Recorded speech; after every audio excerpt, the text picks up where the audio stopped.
themselves and their names in federal indictment processes.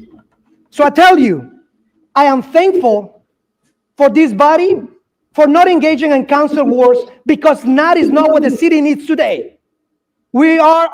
Hello, welcome to the Roland's Reviews YouTube channel. I decided to come on just a little bit earlier so that you could actually hear the city council meeting live in progress right now.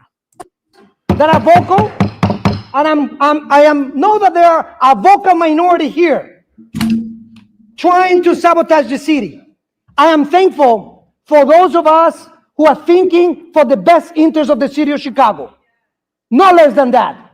That is what our constituents deserve. What we achieved here in this budget, it is a fair compromise. When we're talking about cutting on middle management positions, when we're talking about taking from the mayor's office, isn't that what many colleagues asked for? Then you got it. If we're talking about doing the right thing, though, I do think it's the right thing to do. It is now a different time in Springfield. And it's a different time today in the city council. So we need a united front so that we listen to actually what our constituents say. I am going to quote the same polling that was conducted by some of our colleagues. What the constituents also said is that we don't invest enough in mental health services. 80% of the people. What that same polling said is that we don't invest enough for the unhoused. We just heard a testimony, a real testimony, by those affected by the violence of the people who are unhoused. We don't invest enough in people. So to talk about the Trumpers and those who want to cut critical services, the Office of the People with Disabilities, CDPH, you tell me that that's not listening to the Trumpers that want to destroy your city. That's right. So I tell you that today we have a choice to move forward, to invest in people, and to also listen once again to what our constituents have said.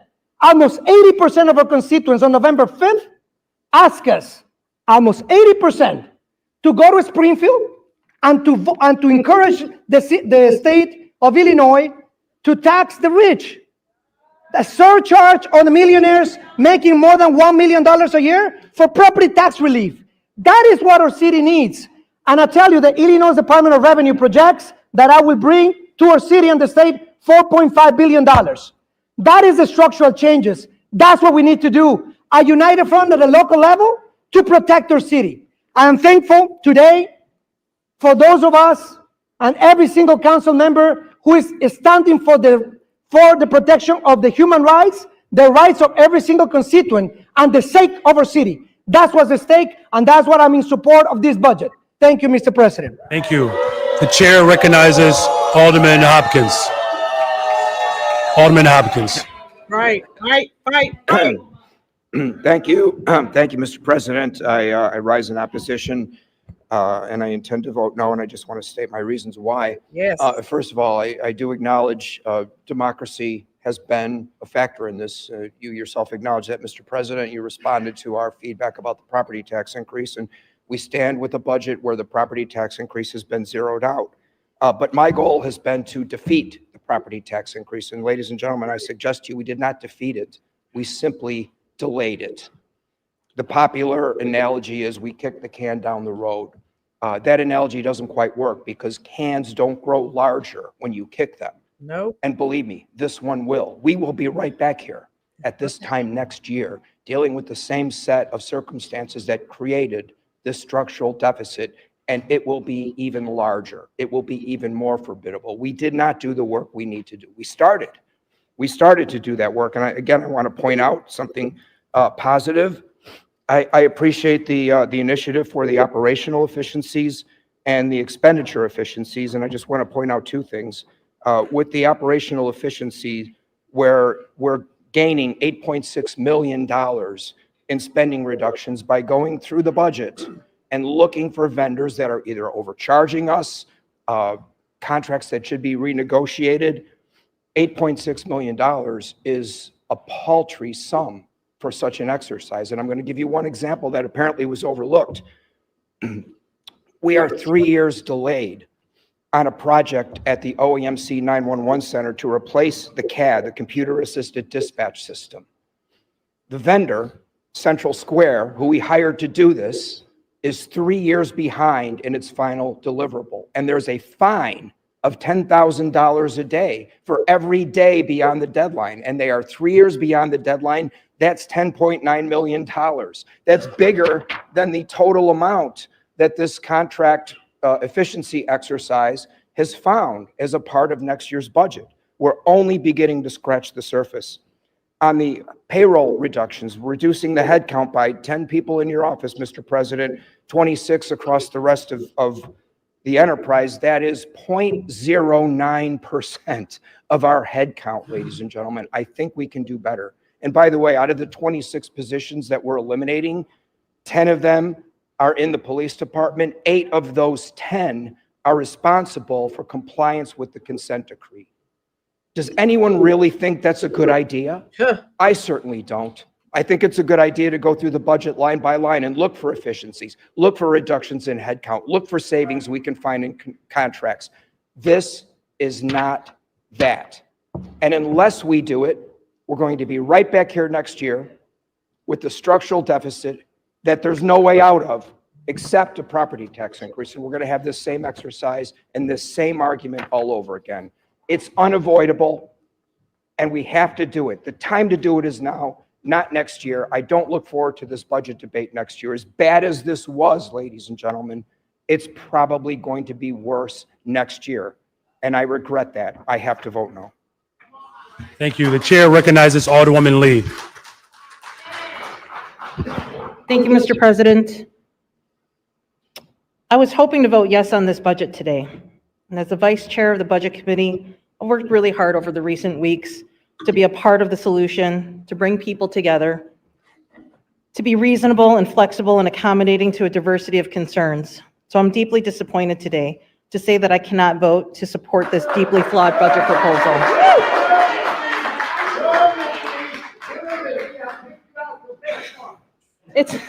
It's our job to be responsible stewards of our constituents' tax dollars, to ask the tough questions and to demand accountability where it's lacking.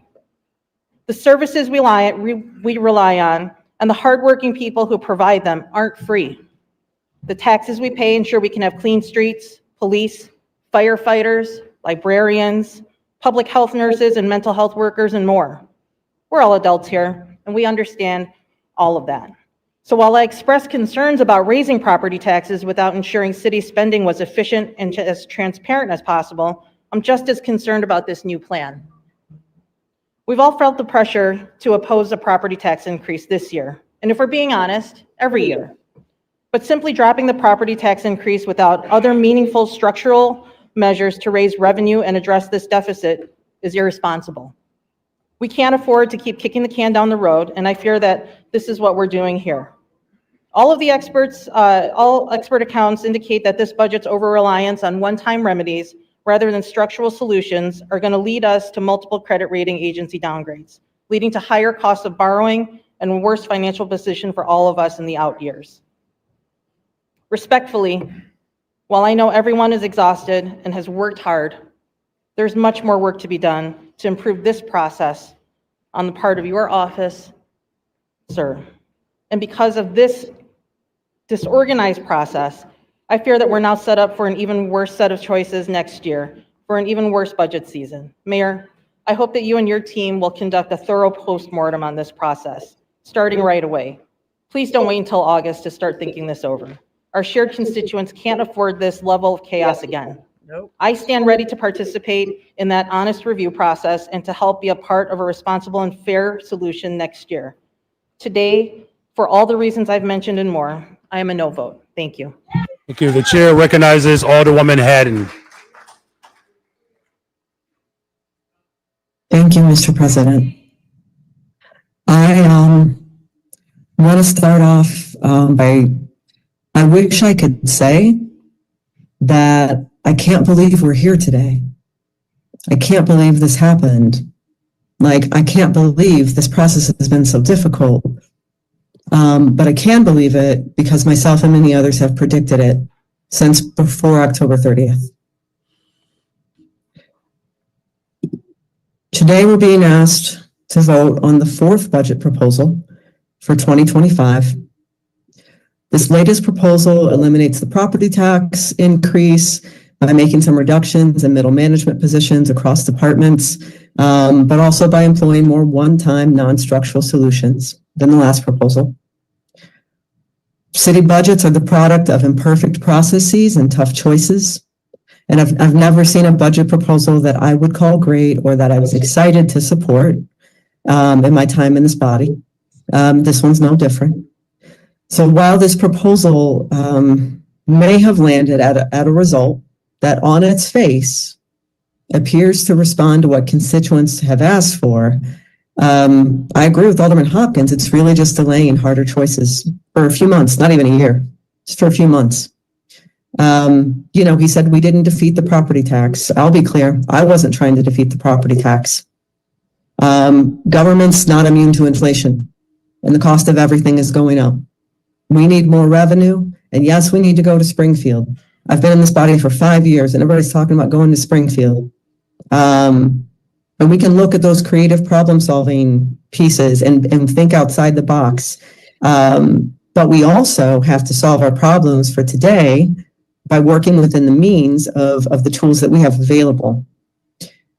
When the October 30th initial proposal came out, I told 49th Ward constituents that we would likely need to have some kind of property tax increase based on the budget gap, but that we could reduce it. We didn't need to do a $300 million property tax increase.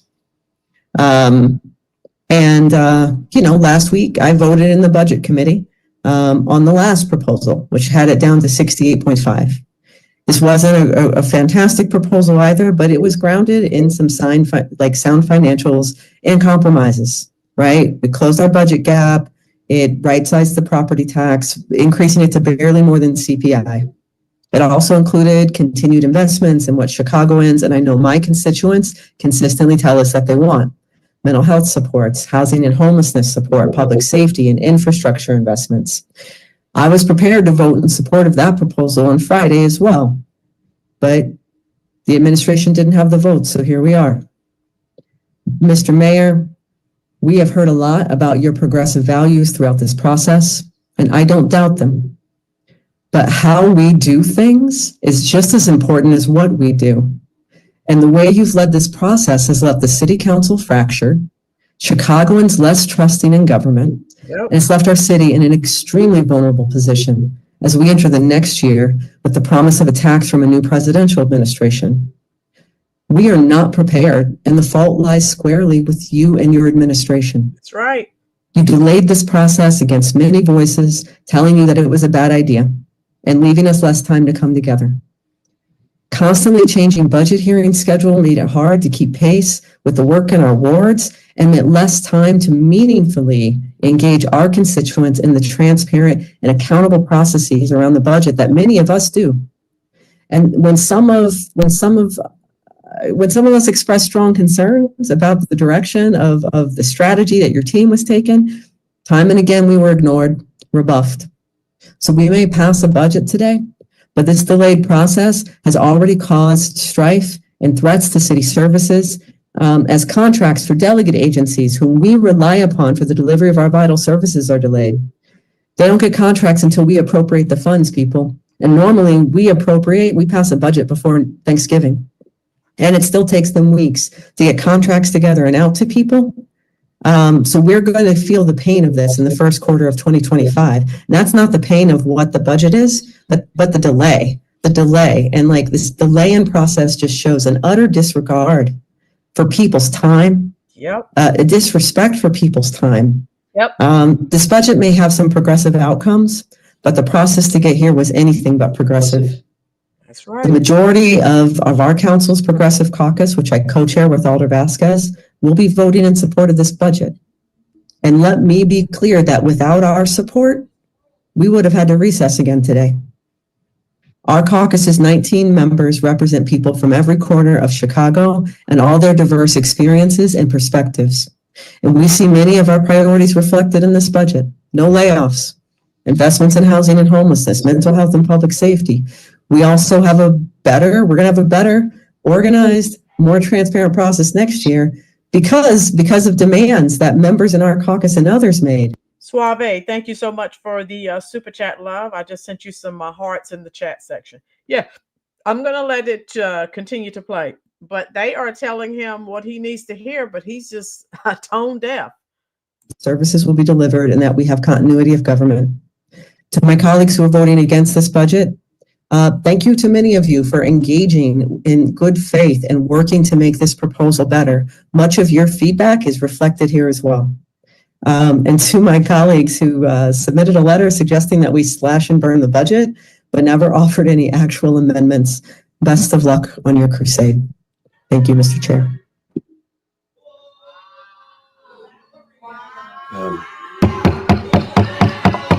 Could you, you're muted. You're muted, Chairwoman.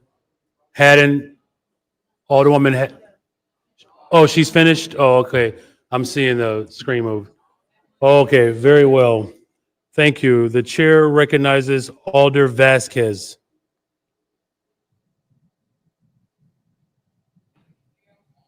Thank you, Mr. President. 5 years ago, my ward elected me because they wanted to turn the page from the way the city's politics had been done for decades. I ran on a commitment to improving accessibility, transparency, and accountability, and it is in that spirit that I speak in opposition to this budget. The lack of leadership and collaboration from this administration made a difficult budget even harder. From introducing the budget 2 weeks late to including a $300 million property tax increase without the due diligence in finding efficiencies, to the last minute changes without proper time for us to even consider the changes before calling for a vote. This budget process has left many Chicagoans, including many members of this council, feeling a lack of confidence and a lack of trust in the city's government. That lack of confidence is warranted for several reasons. First, the failure of this administration to advocate effectively for the state's help in sustaining and finding sustainable revenue for our city budget and our schools, and instead of advocating for a publicly funded private stadium, has left us without the allies we need to address our financial challenges. Second, the administration's repeated failure to take seriously the calls for efficiencies led to a loss in confidence of not only this body, but of the public. I believe in robust city services, and we know that those aren't possible without revenue. That does not mean that we can entirely depend on revenue without also ensuring that government is being run as efficiently as possible. It is possible to find efficiencies without jeopardizing the safety and services that Chicagoans depend on. In 1 week, the administration was able to find over $3 million in overtime savings in just one department out of the 35.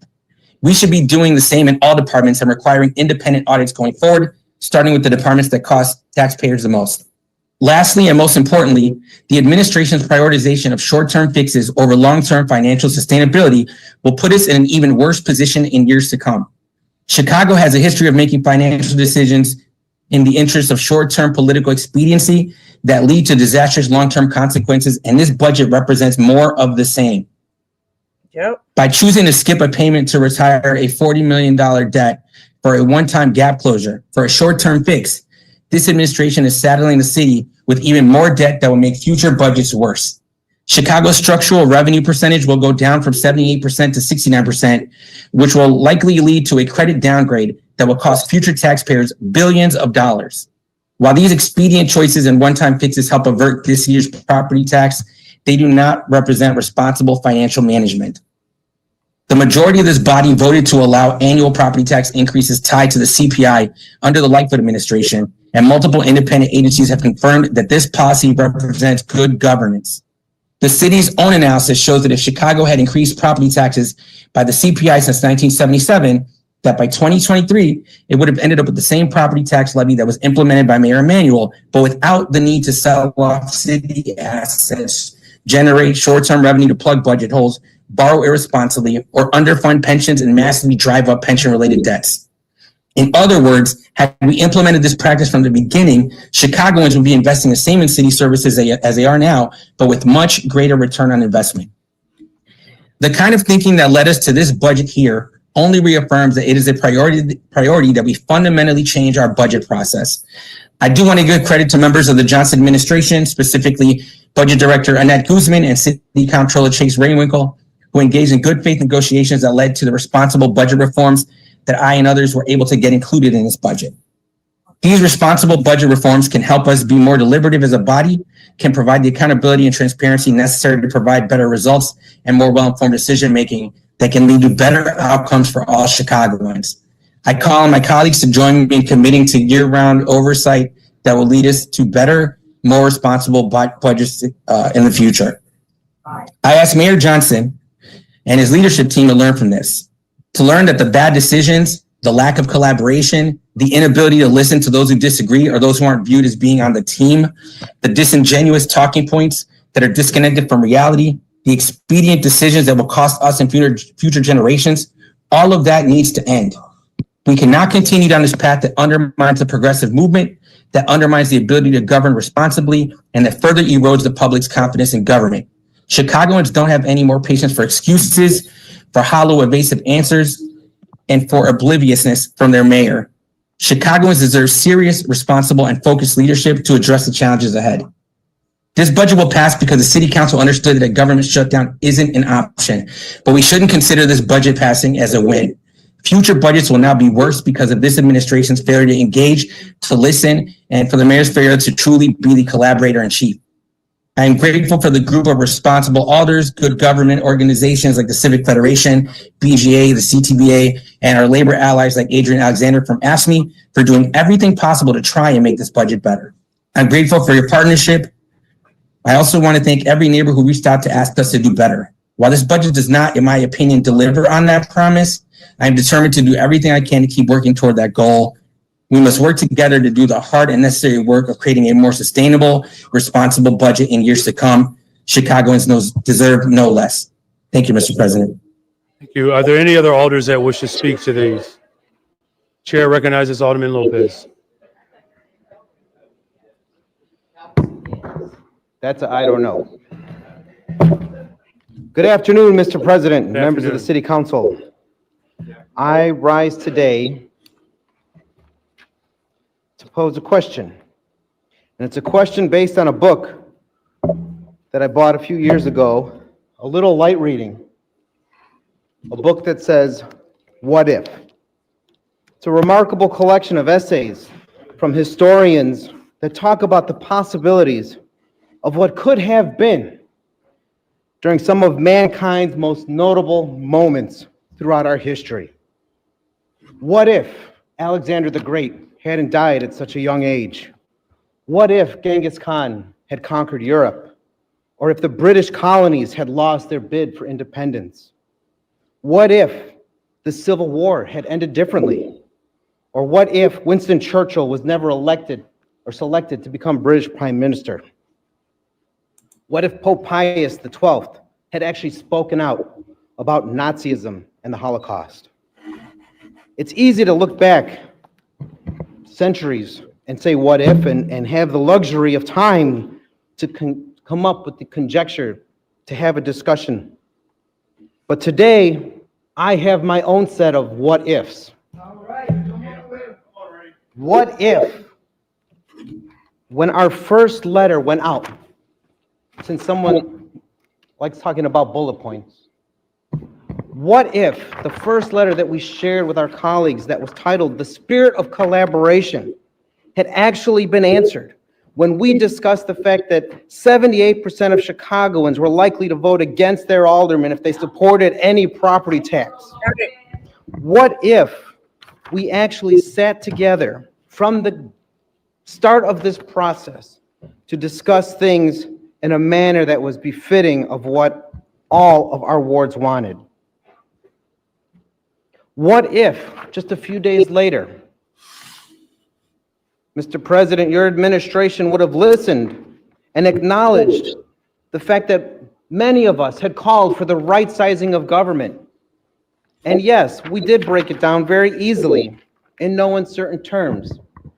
That of the $5.6 billion in the corporate fund, we wanted to go back to pre-COVID level spending, which would have, despite an adjustment for inflation, reduced the budget by $568 million. Folks said, "What are you talking about? Where?" We shared it with you. We told you which departments were bloated. We told you which departments were different. And incidentally, it wasn't police and fire. We said that these cuts should be the starting point for a conversation, for a line-by-line discussion with every department to justify why they needed the increased spending. And there were some departments, Mr. President, that were already reaching out saying we can justify that spending. And I said, great.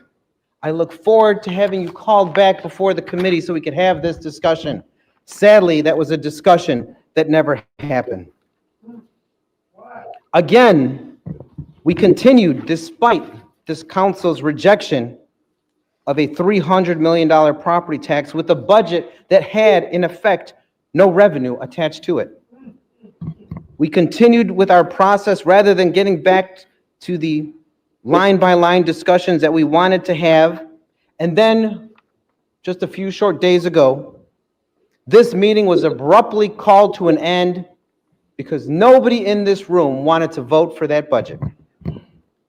$68 million tax increase, $180 million in other fines, fees, and whatever became today's stack of amendments we got at 1 o'clock this morning.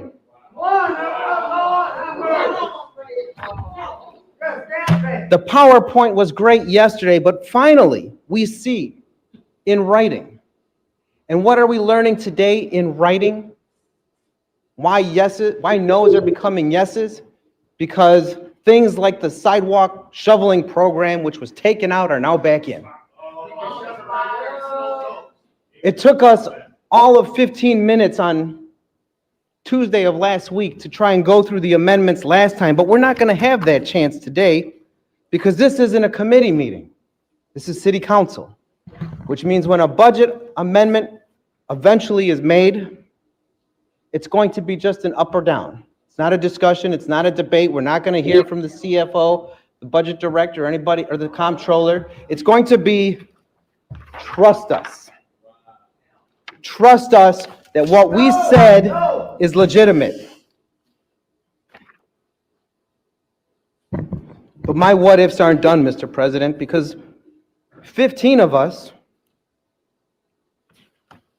the aldermen of the 2nd Ward, 9th Ward, 10th Ward, 13th Ward, 18th Ward, 23rd Ward, 24th Ward, 31st Ward, 32nd Ward, 36th Ward, 41st Ward, 42nd Ward, 45th Ward, 50th Ward, and of course the 15th Ward, stood up and said to you yesterday and to all of you that despite the fact that we had given you a list cutting almost $600 million just based on the inflation adjustments, we came back with something different yesterday.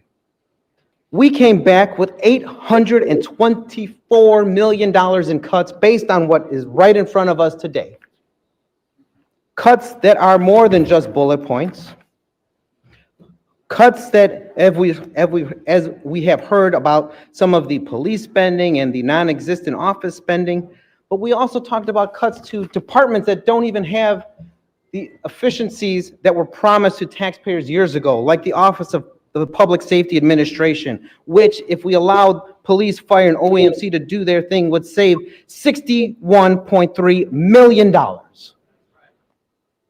We talked about not paying the $175 million pension payment to non-teacher CTU members over at the Board of Education, a separate government body, by the way. And why should we not pay them? Because we already paid them once and they stiffed us. And now they're going to stiff us again while we pay them for their pension. We said, let's maintain funding levels for our youth, for our homelessness, and not get confused by calling it the Migrant Mission 2.0. We even proposed something that was referenced on the very first day of the budget hearings, which we heard nothing since, which was why the corporate fund, which is funded by property taxes, has to make pension payments for all of the special revenue funds that exist. The water fund, the sewer fund, the emergency management fund, the TIF fund, the affordable housing fund. Why are we making pension payments through the corporate fund for those special revenue funds and then getting reimbursement later. Because that reimbursement falls off the books at the end of the year.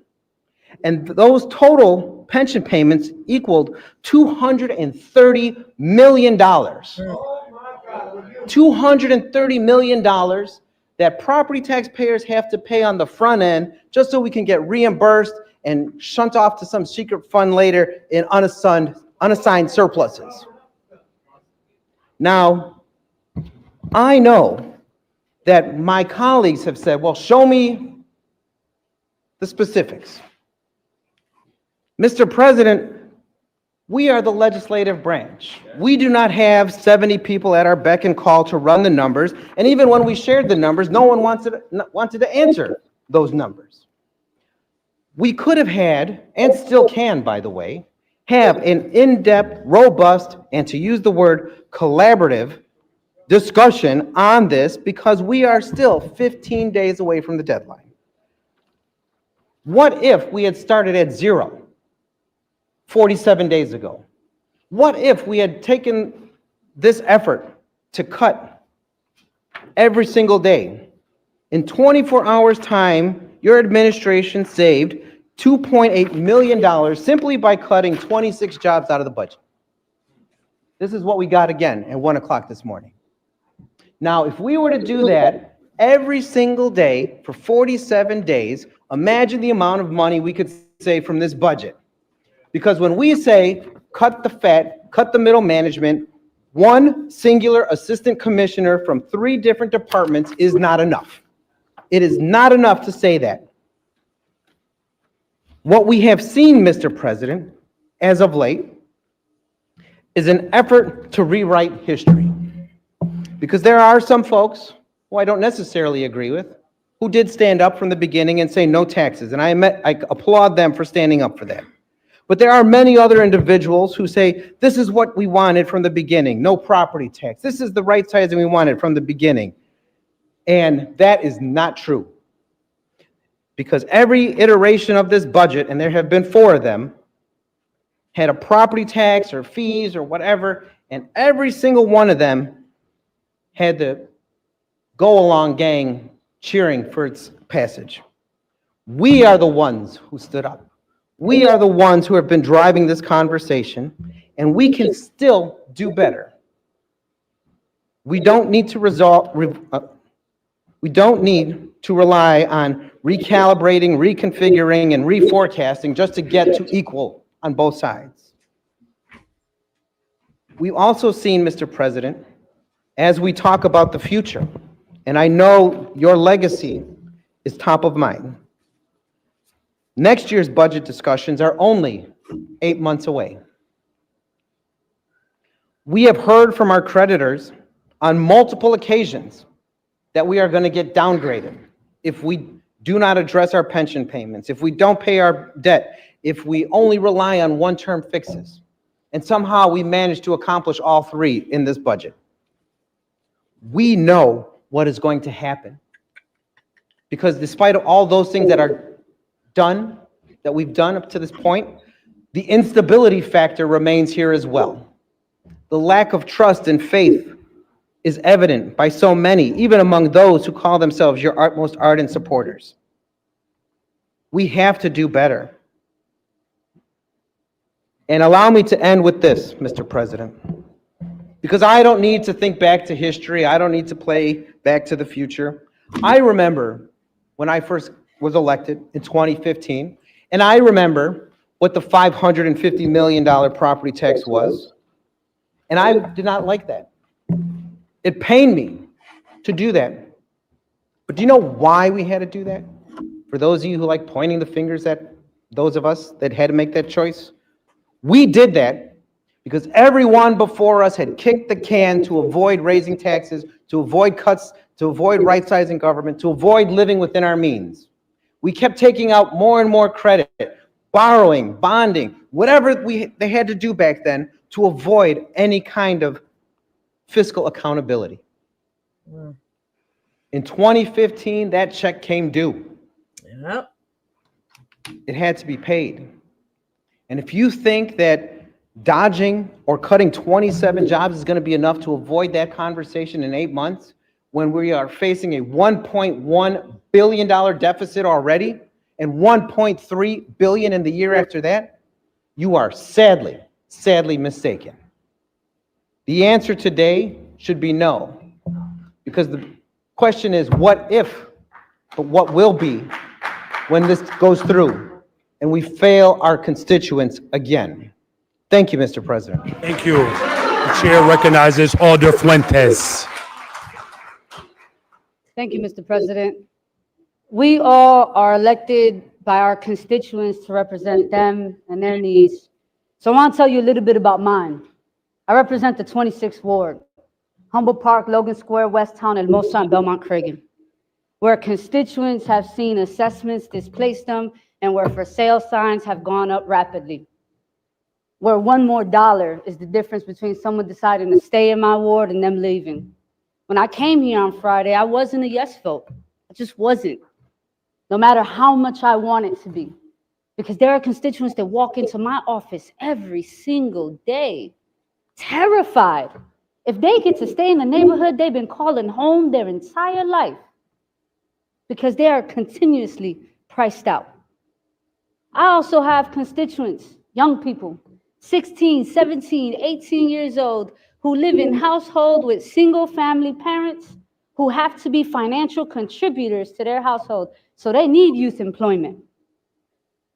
I was also able to house over 80 households out of Humboldt Park last week because of rapid rehousing dollars to support our homeless. We are able to ensure that people get to keep their jobs and won't receive pink slips next week, who are also heads of their households. Today, I'm a yes vote. And I'm a yes vote for every single family that doesn't have to worry that my vote is going to be the vote that displaces them. From a neighborhood that's rapidly gentrifying, where every single day families are hanging on by a thread because they're making difficult decisions between paying that tax bill, utilities, and putting food in their refrigerator. Where young people get to have youth employment, be peacekeepers, mediators, restorative justice practitioners, where we have violence prevention dollars that are going to solve for the gang problems in which one street is the border between two rival gangs in my neighborhood. This budget invests in that. Now, is this budget perfect? No. I don't know if any other large budget of a large enterprise such as the city of Chicago will ever come close to perfect, you all. But I have a responsibility to make sure that I deliver for the 26th Ward. That's what my people elected me to do. I won my election by making sure that I fight gentrification, and increasing taxes is a part of that vicious cycle of displacing people out of places that they love to call their home. Now, I know that we have an uphill battle next year, and here's my commitment. I plan to roll up my sleeves January 1. I hope that everybody in this body is going to support a program like Pilot, pay in lieu of taxes, so that we could bring that revenue in to solve for some serious structural gaps. I mean, I'm not oblivious. I know we got serious structural issues, but I have a commitment that for the remaining of my term, I'm going to ensure that I contribute to aiding the issue, not gaslighting it. We have a fiscal responsibility, and I know that people are here representing their constituents. That's why I respect people's votes today. But I want people to understand mine, because we're elected by our constituents, and I know that I'm doing them well today, because when they are looking at their tax bills next year, I wasn't the vote that displaced them. Thank you, Mr. President. Thank you. Are there any other alders that wish to speak to these items? All right, we have our final three alders that wish. Chair recognizes Alderman Riley. Thank you, Mr. President. I wanted to speak to a number of issues related to this revised budget, and just want to remind my colleagues that 6 weeks ago, you came before us and told us that we had no choice but to raise property taxes by $300 million. Yep. And then after that didn't sell, you came back to us and said, we absolutely have to raise property taxes $150 million. And to the Folks, this is live now. Go ahead and hit the like button for me, please, folks, and share this out on Facebook and Truth Social. Thank you so much. Not taking the bait and saying no. And then by today, just a few hours after Friday, we're down to 0. Because all of you, regardless of your ideology, held firm. And we deserve some congratulations for that work. However, as has been mentioned by previous speakers, this administration, over the course of just 2 days, was able to identify more savings and cuts in this budget, albeit not large ones. And they could have done much, much better had they made a real and legitimate effort at doing so. But we can't pat ourselves on the back for this budget. And I've heard colleagues talk about the impact of property taxes going up on gentrification. They're 100% correct. And I wish, for my colleague who just spoke, that, and again, I respect her for her principles, because guess what? I can see what's going on in the community that she represents. Unfortunately, this isn't going to obviate property taxes for those folks next year. And in fact, we're going to be looking at a whopper of a bill next year. And why is that? Well, the way that the administration, your administration, Mr. President, has achieved these savings is through reconfiguring your savings projections and recalculating revenue projections and using deferred payments to push off obligations due today. And those gimmicks, that blend of gimmicks, guarantees us the need for a massive property tax increase next year. And it's not going to be $68.5 million, folks. Just watch. It's going to be big. Delaying a $40 million line of credit payment for a year to avoid a property tax isn't savings. That payment is now going to cost us the same $40 million next year, plus interest penalties. Now, when a cost goes up over time, that's not a savings, that's an additional cost. And so that's what's being used, one of those gimmicks I mentioned, to obviate the need for this property tax that the mayor's been on a crusade to raise. That's irresponsible. That is not good governance, and it's wrong. I'd like to congratulate the Office of Budget Management for finding a whopping 26 more vacancies to eliminate in this budget, despite the fact that a number of members of the City Council here offered up hundreds of funded vacancies that we know will not be reasonably filled in the next calendar year. And we're talking about tens of millions of dollars in savings. Yet all we could come up with was 26 more vacancies to eliminate. It's pathetic. And then last week, we spent a lot of time, actually not nearly enough, but some time going through the last round of budget amendments, where we caught some interesting little tidbits, and the press did a great job exposing those. Things like the water department paying for a security detail for the city treasurer. The water department is an enterprise fund, meaning the revenues raised within that enterprise fund are supposed to be meant to be spent on water. And the last time I checked, the city treasurer does not work at the water department. We also talked about the office of vice mayor. And again, I said it last week, I'll say it again. I consider Alderman Burnett a friend. But having served as vice mayor under Mayor Emanuel and being appropriated exactly $0 to do that job, I executed that job perfectly. And I don't blame Alderman Burnett. He wouldn't need that budget if the previous chairman of zoning staff weren't still fulfilling those duties in the committee. Alderman Burnett could have put his folks in there to do that job. But that was a political deal, more fluff packed into this budget that folks weren't willing to undo. And that's not fiscal responsibility.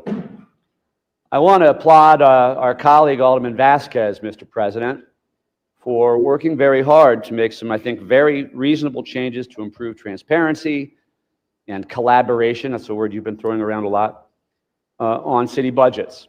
But if you actually look at the revisions in the ordinance before us today, the way it's written, because we didn't pass your irresponsible budget on Friday, there's a poison pill here that says by not doing so, Alderman Vasquez's offer is moot because we didn't pass it by December 13th, as is spelled out clearly in the ordinance here before us. So one of the highlights of this ordinance that we could be celebrating today has been rendered moot because you didn't draft the ordinance properly. And to our colleague, Alderman Laspada, who's been fighting hard for a pilot program for snow removal on sidewalks, and we can debate the merits of that one way or another. Sad news for you as well, colleague. Unfortunately, the $1 million you were promised has been reduced to $500,000. And to my colleague, Alderman Moore, who has been passionately working hard on behalf of his constituents to deliver park facility improvements for his ward, which I applaud him for. I don't see the money for your park district facilities in this budget either. You know, the group of 15, which has been mentioned over the last few weeks, is not a group of likely suspects to be working together. Everyone knows here, who's been here long enough, that Alderman Beal and I have had lots of disagreements over the decade and a half plus we've served together. Yet on this issue, we've come together and we've been working hand in hand every single day. And that's because we know the consequences that are going to come with approving a fiscally irresponsible budget this year. You know, this coalition, this work group that some of my colleagues like to refer to as MAGA extremists or the Rodoliac 29, is about as diverse as they can get. African Americans, Latinos, Asian Americans, Caucasians, men, women. Anthony said Italians. And I could tell you, to try and make this a racial thing, or a classist thing, or a corporate billionaire thing is baloney. And it's empty rhetoric, and no one here should be buying that. No one. That group dug in deep and set our political differences aside. There's a lot of different ideology in that group too, to try and get this right on behalf of our collective constituents, our taxpayers, the folks we're supposed to work for. And sadly, those suggestions were dismissed and ignored. That's right. And they were dismissed as Chicago. nonsense from ideologues, from extremist conservatives. And if you look at this group, nothing could be further from the truth. And to my colleagues who rightfully demanded that ShotSpotter be turned back on until we have a system in place to replace it, that's not in this budget. And some of you said you wouldn't vote for a budget that didn't include it. It's not in here. So careful how you vote. But that was 33 aldermen. And if we all held firm on that today, we could force this administration to go back and work a little harder. It was mentioned that it seems like every time we push back on your administration's budget, Mr. President, it gets a little bit better. And last I checked, this is not the last day constitutionally we could approve a city budget. No, we've still got a little bit more time here. And I'm willing to roll up my sleeves and continue the work, because this is insufficient. And I know a lot of folks are going to try and just hang on to the fact we eliminated that property tax, which was the right thing to do, as good enough to vote for this particular budget. But if you look how it's being paid for, it's just smoke and mirrors. Yep. Don't congratulate yourselves, colleagues, for having passed a responsible budget that eliminated a property tax increase, because guess what? You're going to be coming back here next year, scratching your head saying, well, how on earth did we get to this place? How could this happen? How could this happen? It happens because of the way you vote today. So keep that in mind. There is still a little bit of time left for you to get this right. And withhold your vote and force this budget team to do its work. That's right. And go back. Yep. And make further adjustments, real cuts, real efficiencies. That's what a good budget is made of. It's not there yet, folks. I want to thank all of you, though, for getting us this close. We're almost there. But not if you let the administration off the hook today. Right. So I guess I'm going to finish up real quick because it really stuck with me. For one of my colleagues, one of my socialist colleagues, to get up here Socially. and lecture all of us about fiscal responsibility Yep. at a time when our colleague is looking to blow $1 billion hole in future city budgets by creating a brand new massive TIF district in Pilsen, at a time when this administration has prioritized closing TIF districts throughout the city. And by the way, I'm okay with that idea. That, I think, is the great irony. Telling us what's fiscally responsible when we're about to divert $1 billion away from local taxing bodies for someone's fiefdom. Yep. That's irresponsible, and it's hypocritical, and it's wrong. So, colleagues, please get this right. Please. You can hold on to this vote. For a couple more days, we can get a much better budget. Don't sell your vote cheap. That's right. Hang in there, and let's do this right. I'm voting no. Thank you, Mr. President. Yes. Thank you. The chair recognizes. You're right. This guy, he's spot on. Hit the like button, folks. Fair. You know, I talked to many of my residents about what we do here at City Hall. And recently one of them reached out to me and said, I can't believe that there's no efficiencies in the most recent 2025 budget proposal. And I said, what are you talking about? That's not true. There's hundreds of millions of dollars in efficiencies. And I had to explain to them and walk them through the process that got here. First, when the mayor put forward his budget proposal, as he is statutorily required to do so, him and his budget team included 3% across the board cuts. It seems that in the conversations that have occurred since October, we've lost track of that. The reality is that this budget started with efficiencies baked into the first proposal. Then aldermen came forward and said, well, I'd like to see cuts here, I'd like to see cuts there, or I think we can find more efficiencies here. And departments did exactly that. We've heard some conversation this afternoon about the fact that from one week to another, departments found more efficiencies. Well, that's a direct result of the requests that were coming from this body. To me, that shows a collaborative and responsive process. Then aldermen said, well, we want to see the mayor take a cut. And so the mayor came forward today and puts forward a proposal that cuts $1 million from his office. I've been here for 10 years, and nearly every single year that mayor's office has grown. To my knowledge and to my recollection, this is the first year that the mayor's office shrinks in the past decade.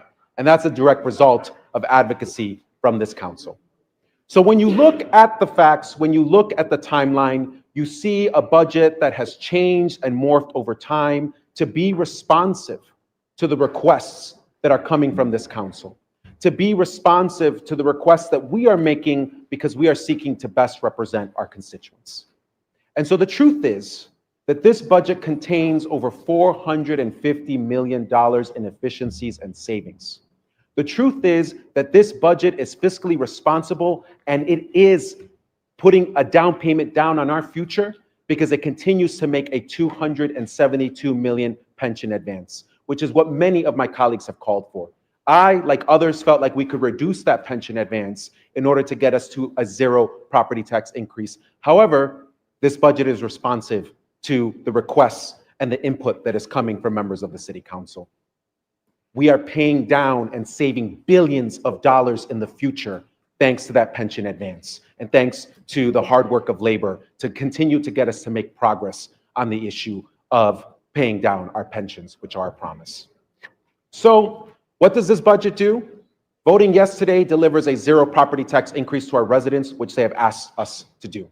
What does this budget do? It saves us billions of dollars in the future because it is fiscally responsible and includes a $272 million pension advance. What does this budget do? It delivers $450 million plus in efficiencies, including by cutting things that others did not want to cut. I don't love every single thing in this budget, but what I do love is that it has the largest TIF surplus in this city history, helping to solve the financial issues at CPS, while at the same time helping us to balance our budget and offset a property tax increase. What I do love is that this budget continues to make critical investments in things like addressing homelessness in our communities. It was so cold the other day. It was so cold, and I woke up in the morning, and in my home, where I have gas and I have heat, I was cold. And I thought about the people that were sleeping in Logan Square in tents. And I thought about the fact that when I came with them in DFSS earlier this month, we had no more funds to offer them to provide them with housing. We must continue to make critical investments in basic city services. No. We must continue to fund tree trimming. We must continue to fund all of the things that our residents want to see and want us to do. Okay, so I don't agree with this guy. Yes, as I will today, we'll deliver zero property taxes. We'll deliver the things that our residents need. We'll help make sure that youth have summer opportunities. We'll make sure that people have affordable and accessible mental health. Is it perfect? No. Has it been pulled in a million different directions? Yes. Has it changed and morphed over time in response to the input that's coming from older people in this body? Absolutely yes. And so I look forward to voting yes today, and I thank you for the time. Thank you. Thank you. The chair recognizes Alderman Gardner. Again, I don't agree with that guy. Thank you, Mr. President. I want to start by thanking you. I want to stay as respectful as possible, because you nor anyone else in here should be disrespected. We are colleagues, and I respect each and every one of you for the work that you do for your communities. I respect the fight in each and every one of you. I thank you because you helped form a collaborative caucus. 15 members from all different walks of life with different political ideologies came together with one common goal: to fight for the people of this city, to fight on behalf of Chicagoans, working class Chicagoans, to put Chicagoans first. We had members from the gay caucus, the black caucus, the Hispanic caucus, women's caucus. We all came together and worked together. It was the first time since I've been down here that I was a part of something that actually felt positive, and it actually felt like working with the team. Alderman Hopkins, Beal, Chico, Quinn, Lopez, Curtis, Tabarez, Scott, Cardona, Wagisbeck, Villegas, Napolitano, Riley, Silverstein, and myself. I respect each and every one of you and the time and effort that you put into fighting for Chicagoans. This is what I have asked for repeatedly from a year ago when I came down here, and I said, I actually bet my entire year's salary.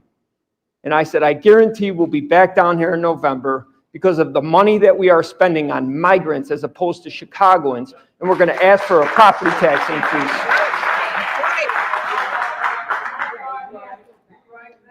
And to prove to you that I came to you with respect, when you ran against Paul Vallis in the runoff, I didn't have a dog in the race.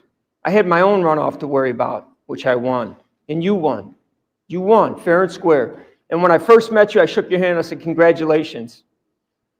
And when members in this caucus, in this council, tried to take away your right to name your own chairs, I stood up. And I said, no, that's wrong. Check the tapes, please. I go, no, that's wrong. Let him name his own chairs. He deserves that. He earns that. I stood here and said that. When you wanted to give Chairman Dow, the chairman of finance, I stood up and I said, yes, you earned it, Chairman Dow. You work hard down here every year, which you do.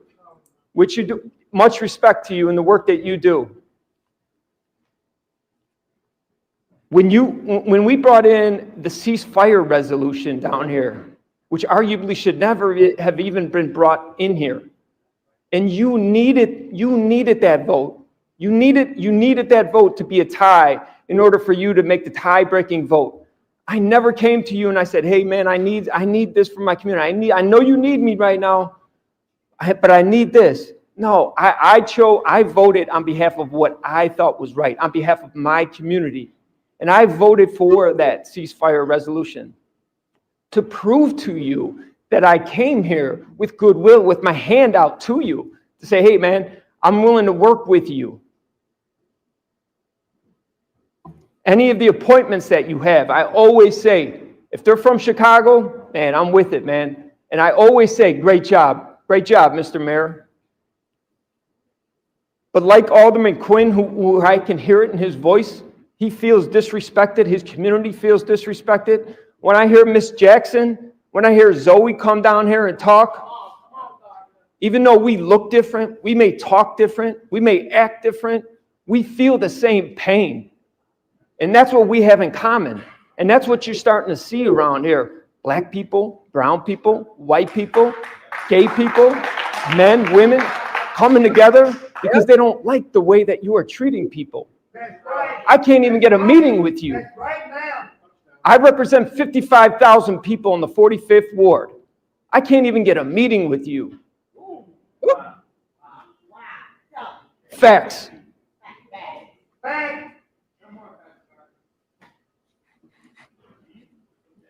That's Mr. Blakemore that you hear in the background. You know, that older gentleman, I think he's in his 80s. Boy, and this guy right here, what he's saying is 100% correct. That's facts. I have proven through my track record. Please check the tapes on everything that I said. I have proven, with my hand out to you. I'll work with you. Anytime you come to the 45th Ward, you know what the first person is standing there when you get out of your car? Me. Welcome to the ward. Mr. Mayor, I respect the position. Even though our political ideologies might be different, I respect the position. But what I can't respect is you continuing to disrespect me. Because when you disrespect me, you disrespect the 55,000 people that I represent, that I was voted to represent. Now, I don't want to make it personal, but you're making it personal.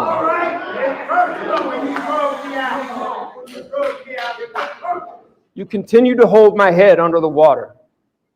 Once again, it's facts. I am trying to work with you as best as I can on behalf of my community. And once again, I feel like this is everybody in here, a lot of people in here know exactly what I'm talking about. Exactly what I'm talking about. I'm trying to work with you, but you don't want to work with me. You don't want to work with my community. So yes, I'm standing with a lot of the people who were trying to take power away from you, and I stood with you. I said, no, man, that's wrong. He earned it. He's the mayor of Chicago. He got voted in. He won fair and square. He's the better man. He won. But you still want to disrespect. I wish you well. We'll be back here, like Alderman Hopkins said, we'll be back here next year talking about even worse budget. It's going to be even more difficult. I suggest... Doreen, yes, it is true, love. Prosperity's been on here and some of the other activists there in Chicago.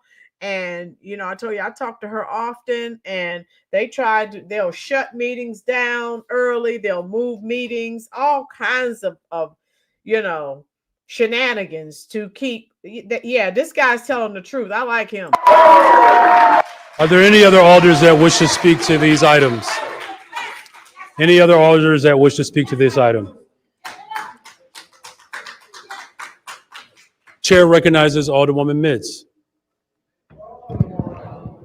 Thank you, Mr. President. This has been one of the most stressful budget that I've been in the 25 years I've been in with the council. And one of the reasons that I had so much reluctance right off the bat, I knew I wasn't going to vote for this budget, because I've been asking for help with my community. I done went with everybody, I done just begged and pleaded, not for me, but for the people that live there. If the people are struggling and suffering from the flood, the largest flood in the history of the city of Chicago, right in the 37th Ward. My colleagues, everybody just go on and act like they don't hear. My colleague Alderman Coleman, the Black Caucus stood up, we got $5 million. I'm like, well, okay, $5 million. But now that got to be split between 5 wards over on the west side. I'm like, damn. That's what I said. This got to be something here. What am I supposed to do to help? And look, As long as I've been on this earth fighting for my community and fighting for what's right, I would never stop. And I would never stop speaking until they get some help that they need. I'm not going to stop. And Mr. Mayor, finally, we get to this budget. We got to wait till to get to the budget to get some help. Well, we're here. And yes, I'm a country little girl, and I don't mind being country because that's where I'm from. And sometimes my community understand that better than any of those that have been to college and got their degrees. Because I'm going to put it to them plain. I don't cut no corners, and I'm not going to talk with a forked tongue, and I'm not going to play no games because I don't have time. I stopped playing when I was a child. I'm a grown woman now. And anybody that knows, if whatever profession you in, we should be able to count 26 votes. Now, I done spent all this time trying to get the 26 votes. The 26 votes should have been back in July. The 26 votes should have been when first took over as mayor. Oh, wow. 26 votes right off the bat. Yep. Because I know I can't move without 26 votes. We down here playing these games. You can play with people's lives. That's all I'm telling you. We playing with folks' lives. I've always been told politics is you got people's life in your hand. And we need to be able to move it to help them. If you ain't gonna help them, get out the way. Just get out the way. I'm sick and tired of coming down here myself. And I'm missing my time out of my community to help them. The holiday, they need you. They need you now. My seniors need me. They're looking for us to give some hope, some light. And we still down here playing with the budget.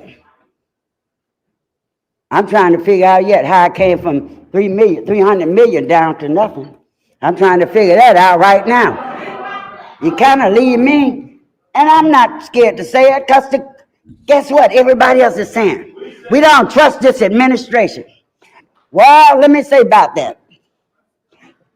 If you intend to move this city forward, we better get on the right track with this trust thing.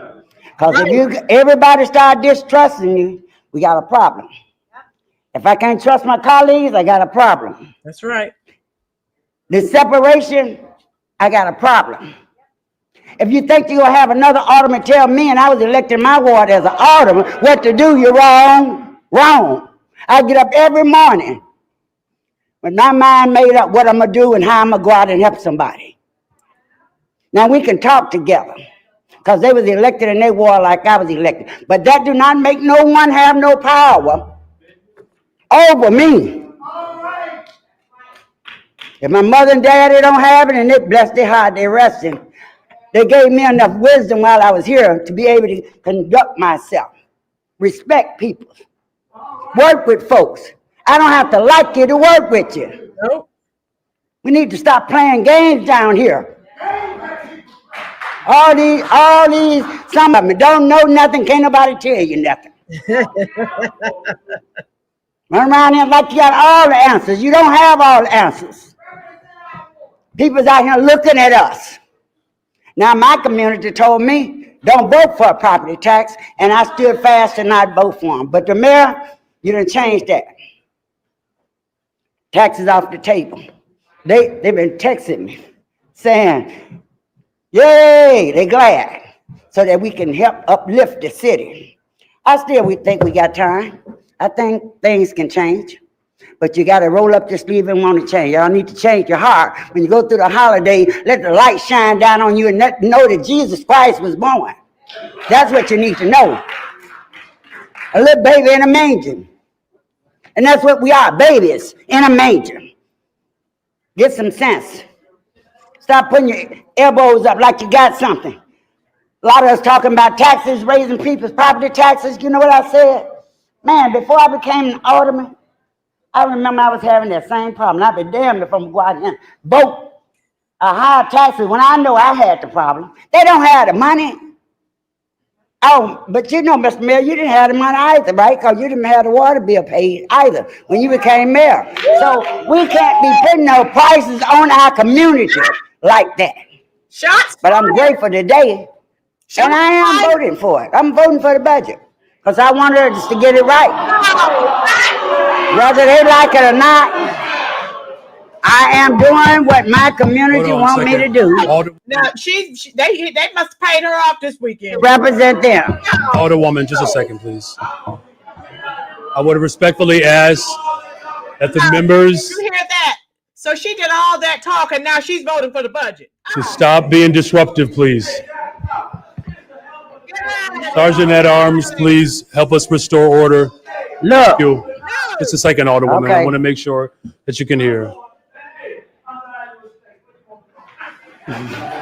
The Sergeant at Arms, thank you for helping to restore order. Set them out. I would ask that the members in the public chamber Get all of these people. Get her out of here. She did all of that talking only to vote yes. And you heard the people. They don't want that. And she said that's what her people. Where's her check? How much did she get? continue to shout. I'm going to have to ask that the Sergeant at Arms remove you Out all. of here with that.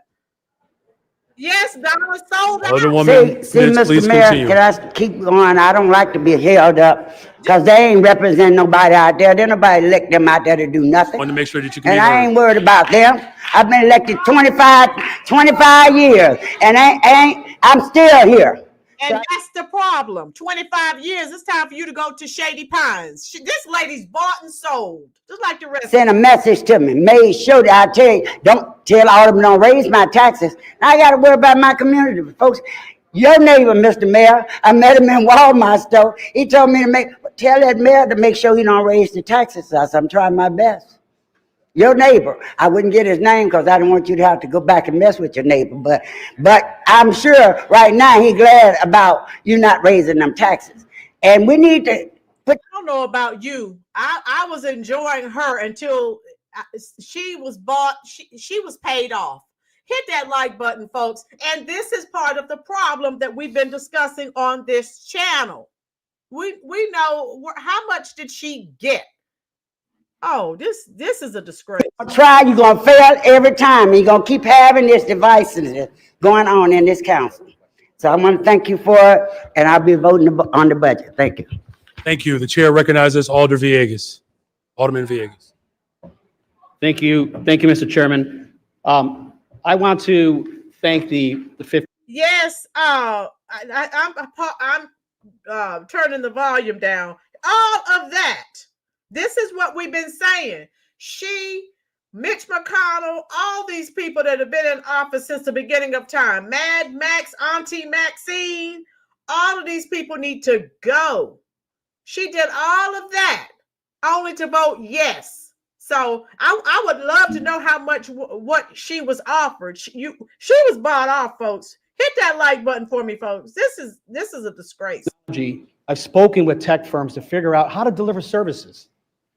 Listen, government, we don't manufacture or sell widgets. We provide a service. How can we do it in an efficient manner, at the same time, realize savings for our constituents? Get businesses up, running, and quicker, which in turn realizes revenue. This was brought to Budget Committee, Budget Director, the Comptroller, zero. We could have saved $40 million on time and attendance by using a technology that already exists that the county's using. All we would have to have done is piggyback off a contract. Crickets.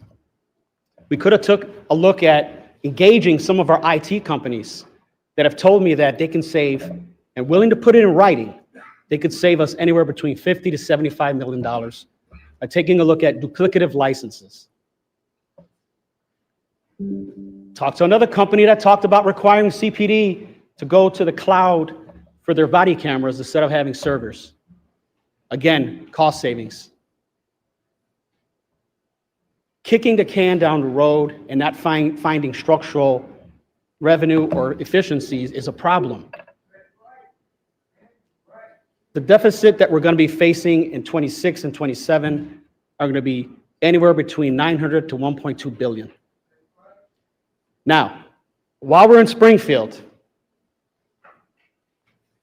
we should be also taking a look at the pension obligation and the manufactured date that they gave us to come to 80 to 90%.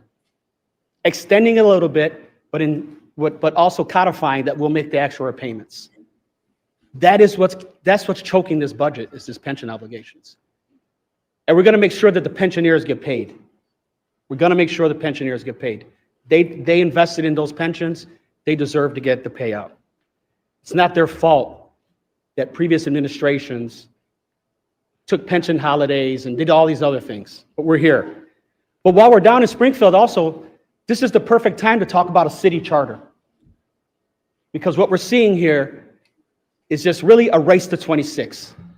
Who can get 26 votes? That's the process. We need to get a structure just like LA, New York, Philly, that have a city charter that designates a speaker or president of the council in charge of the agenda, their own budget. The mayor proposes his budget, negotiations take place. When this budget's introduced, and the budget committee's been working on it for months, we get 2 weeks to analyze it. Oh, by the way, you got to answer the phone because people are talking about they need city services, but we don't have the staff for analyzing budget, and COFA doesn't either. Legislatively has 3 positions, only 2 are filled. The budget committee has 53 positions, and they work months. I want to make sure that the budget committee has the necessary resources in order to arm ourselves. So that way we can make sure that we're on a level playing field. If you think that you can analyze a budget in 2 weeks, well, I got a bridge to sell you. While we're down in Springfield talking about pension, we should be also talking about a city charter. The time is now to have a city charter so that way this body, this legislative body, has the necessary tools and a playbook on how to make sure that the residents of the city of Chicago, our budgets are passed responsibly. Now, I can't support this budget. I can't support this budget because we're talking about $40 million, missing payments. We started at 300, now we're at 0. And when we talk about getting to 0, now everybody wants to, we did it. They always say victory has 1,000 fathers, defeats an orphan. So what I say is this, we still have a little bit of time. I'd like for us to figure out a way to get some structural changes in here, right-size government, and make sure that the taxpayers and the Chicagoans are heard. I want to also thank this body for really standing together, because there's been a lot of changes in this budget, a ton of changes. This is good. Democracy is good. But I think we can do a little bit better. I'm not going to allow perfect to be the enemy. But I can tell you that when you're talking about efficiencies and what's been produced right now, I don't think there's $400 million in efficiency, as was stated earlier. I can tell you that there's more to be done. And so there's still an opportunity, another 2 weeks or so to do this. But again, I would ask for you to take into consideration, say no, and let's come back next week and finish this. That's Thank right. you, Mr. President. That's Thank right. you. No. Are there any other alders that wish to speak? All right, if there are no other alders that wish to speak, we have our final 3 speakers in this order. Alder Sposato, Alder Dow, and Alderman Irvin will close. Chair recognizes Alderman Sposato. Folks, please go ahead and hit the like button for me. I appreciate that. Hit the subscribe button as well. Here we go. I can't do that. So I just want to say a couple things. I rarely ever write a speech, but today I did write a speech. So I'm going to be half from the heart and half from a written comment. So just want to remind everybody that more than 15 people fought against the property tax increase. It was 50 people that stood up against it. So and you guys heard us. You went back to the drawing board. You got it down to another point that we couldn't accept. You went from 300 to 68. That was kind of rejected. That's why we delayed it till now. So there was more than 15 people that stood up and fought back. So I just want to bring that to everybody's attention. I heard from a lot of my constituents, of course. There actually, believe it or not, everybody, there was a handful of people that says we need taxes to support the city and everything. So I'd probably say maybe like 5% that either said they stand behind me, whatever my decision is, and we need taxes, shockingly. But the majority of people said they can't accept the property tax. So with that, we went from 300 million down to 0. So that was one of my requests, to get it down Well, before I get to that, I just want to say, as far as your team, let me backtrack a little bit again. I pretty much only dealt with Annette. And Annette, you were awesome. I don't know if I called you the most, the least, in the middle of the pack, whatever, but you always returned my calls, always answered my questions. I even reached out to Susie Park a couple times for some help and some understanding. So Annette, you were there for me, and I appreciate it. I don't know, we agree on everything, but I know this is not an easy thing to do. So some of the things I asked for, I said I couldn't support the universal basic income. That was gone. Elimination of liquor tax, I asked for that. That was gone. I know it would destroy our businesses, especially myself being a border ward. Certainly those of us, Napolitano and Silverstein and Villegas, Teleferro, we're kind of border wars. We get destroyed. So that was eliminated. So I appreciate all of that. But there is one thing that my phone blew up on. I just want to go on record as saying this. I know a lot of my colleagues are worried about me, and that's the snow shoveling program. And I said I can't support this. So all this is, and I just want to be on record saying is, this has to go to a vote. If we approve the snow shoveling program, the snow shoveling pilot gets put in there. I already made it perfectly clear. I'm against supporting the pilot. So I just want to go on record as saying, everybody, all you 15, 20 people that tweeted me about this, I don't believe there is a snow shoveling program this year. I believe this is for next year with the approval of the full city council. So I appreciate all of that. I also, Mr. Mayor, Mr. President, I reached out to the Restaurant Association, asked me to Teamsters. They're not jumping for joy and giddy about it, but those people who are all friends of mine supported it. So just want to read what I have to say, everybody. So no matter what I do, and I will say that many of you spoke very eloquent. I'm sure I'll be the least eloquent speaker here. I always say nobody's going to sway and change anybody's mind, but I tell you what, a couple of you had me yes, no, yes, no, yes, no. So all you did pretty good. So I'm proud of everybody. I still consider most of you in here my friends, and I know most of you hopefully still consider me a friend. So with that, and this year was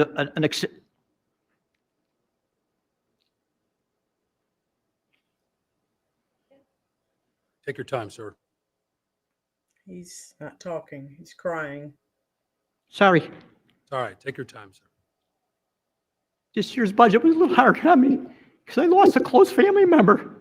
So I'm always here, but this year I wasn't here like I was. And I'm sorry, everybody, but it was an especially tough one on me. So, okay, thanks. So hope I could read this. So I noticed this year's budget was a very, very, very contentious and a difficult issue. This year was a very difficult decision for me, probably my hardest vote in the 14 years since I became an alderman. Like many of you, I struggled over my vote for quite some time and was trying to find another way to move forward with the city's budget and services. As with so many of these things these days, I do not see another way to meet the city's obligation. I totally understand that most of our constituents are frustrated and the cost of everything, including daily essentials, is very high. The city needs to make a budget to move forward and continue to provide continuation of necessary services. The last several years have proved very problematic, and with the COVID pandemic and the influx of migrants, inflation, and on a rise. Due to these circumstances, our city resources have been strained in ways that we have not encountered before. I pride myself on my record, and I have always tried to stand up for my constituents and their best interests. Sometimes, though, unwanted and some decisions are unwanted and necessary. The current situation cannot be addressed without some painful measures. I wish there was a better and less painful way to address our current budgetary issues. Without the passage of this budget, I know that the city's bond ratings will go down, various city services may be shut down, and that many city employees may not be paid or lose their jobs. I do not want to see people be laid off or lose their income, health benefits to the detriment of their families. Many of our city employees are friends and neighbors. I am hoping the coming year will bring improvement overall and will put us on a better financial position next year. After much consideration, I will be voting yes on the 2025 budget. Thank you. Thank you. Our final two speakers. Thank you, Alderman Sposato. Thank you, Alderman Sposato. I was for him, but nope, not now. Dow. Okay, this has been a really tough process, and Mayor Johnson, my colleagues, thank you for the opportunity to speak on this item. First thing I would like to say is to thank Chairman Irvin for guiding us through this budget process. I want to thank and give a lot of kudos to Annette, Jill, and Chase and their entire finance team for their constant presence during this process. I also want to thank Emily, Kennedy, and Bianca from IGA. I have seen you guys work really hard, and I appreciate the effort. Mayor, I want to thank you for your active involvement and compromise and collaboration. And when I think of this 2025 budget process, I have actually seen the power of the City Council and what we can do when we work with passion and integrity. And we're going to throw in a little bit of shenanigans too. This budget got off to a rocky start, more than any that I can recall in Chicago's recent history that I have participated in. And this budget has been an aldermanic-led effort. We've worked to make countless changes to the budget to best represent our constituents. The budget we're voting on today is a culmination of that process, the good, the bad, and the ugly. It is representative of the many asks that we have made. Right, Let's be right. Do a big talk and then vote yes. going to get what they want in this budget. But this is our budget. And this is the budget that we worked on. And this is the budget that we asked for. And the administration, to their credit, has responded. This is a budget we own, folks. And we now have to make the right decision today and vote for it. Oh, shoot. Gone is the proposed $300 million tax increase, all of it. Not some of it, not most of it, but all of it. And that's what you all asked for. Back in the budget are important constitutional policing. Okay, so where's her check? I'm sure she received something over the weekend. Programs that generate revenue for us. ARPA funds have been repurposed to fill the budget gap. Government efficiency was prioritized. The mayor cut his own staff to get the balanced budget, this budget balance. New parking enforcement aids are on the way. And while holding the line on layoffs, furloughs, and keeping the advanced pension payment, these items are all critical to our city's operations and future fiscal health. These were our demands, and they were heard. Now, the budget is not perfect, but we have to be honest negotiators here with the administration and amongst ourselves and meet each other at a place of true compromise. And this is where we are at with this budget. I just want to correct some things. First, the budget is almost 70% structural modifications with 30% one-time fixes. We have not $450 million in cuts, but $460 million in cuts and efficiencies. And over 470 corporate positions were cut in this budget, and the corporate budget is only $5.79 billion. So when people think of the entire budget, our focus was mostly on the corporate budget. This is where we are with this budget. And it's not 2019, Alderman Lopez. It's 2023, no matter how much we wish it was 2019. Just like I can't go out and buy eggs. Someone get this lady out of here. GY said, yes, blonde hair, hat, mammy, get on. Yes. Oh, wow. Thank you, Madam Chair. She is directing her comments to me. She is. I can't pay city staff or our contracts or our obligations at 2019 prices. That comparison is a fallacy. These prices simply don't exist today. Inflation is real, and as a city, we need to get through it together. But that doesn't mean we can't be judicious and efficient in our spending. And that is what we have done. We've done this through cuts to vacancies, improving government efficiencies, having event organizers pay their fair share, repurposing ARPA funds, and instituting limited fee increases. This budget does the two most important things we do as a government. One, it delivers City of Chicago services, which I believe, after traveling in a lot of different places, we do it best here in the City of Chicago. And that's what our residents want. And it does that through a balanced fiscal year 2025 budget. The other thing that this budget does, it makes clear to our residents that they pay enough. To all the taxing bodies, not just to the city, but the state, the federal government, the county, and our sister agencies. We need to make sure that our partners step up, and it can't all be on Chicago back.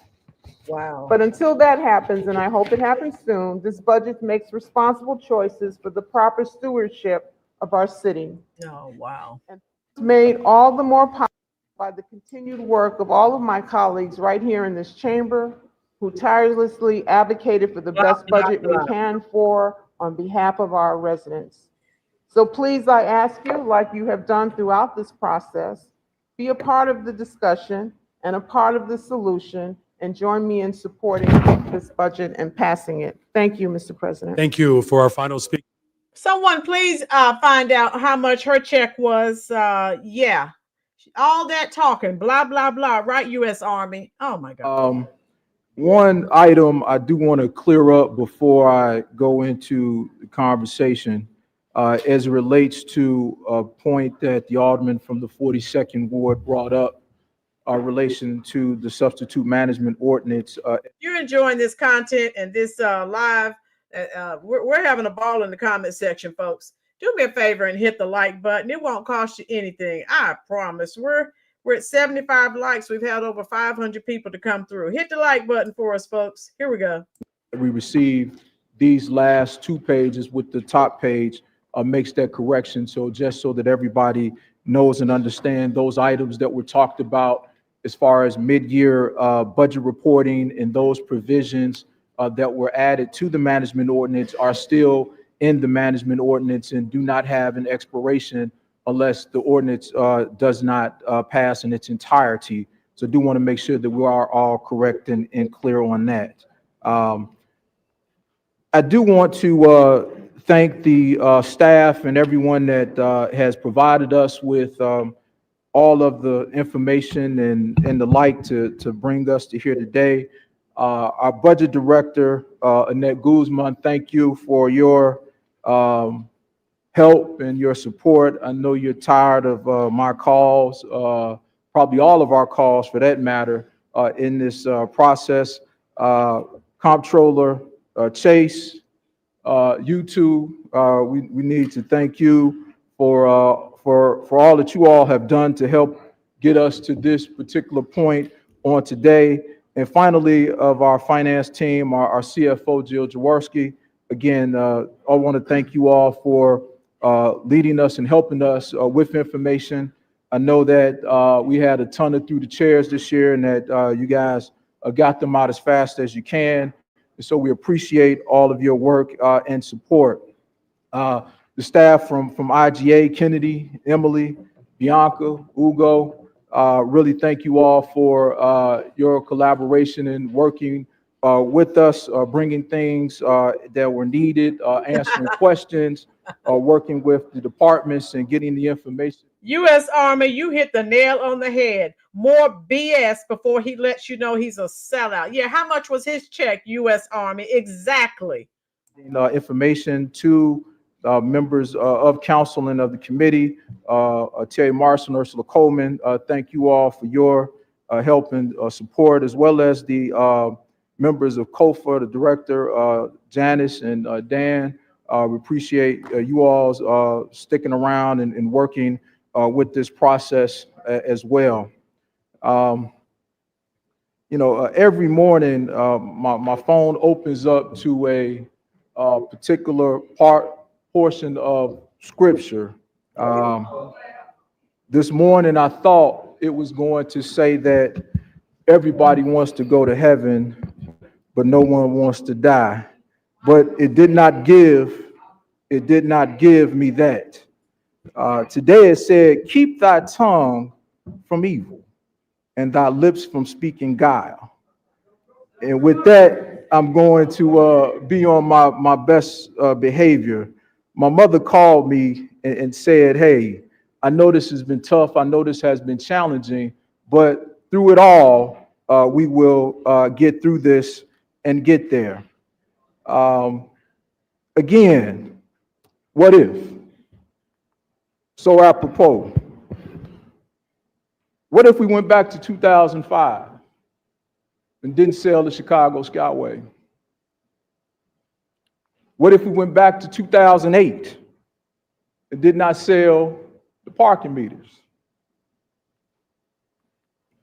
What if we went to 2015, some of us were here and some of us were not, instituted a garbage fee on some of our poorest residents in the city. At the same time, we hit them with a $600 million tax increase. What if? Some people want to go back to 2020.